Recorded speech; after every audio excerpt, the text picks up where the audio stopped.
ते थले तसला रखता ही तसला रखया जगह ना तले गंदी होंदी है। अच्छा मज्जा थले एवें करदा है हां एवें करदा मज्जा तले।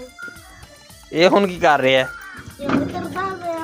अच्छा इन की कहेंगे जी श्री राम करेंगे कि चुबाल डोलेगा बाहर डोलेंगे। अच्छा अच्छा अच्छा अब भैन गंदे काम तेरे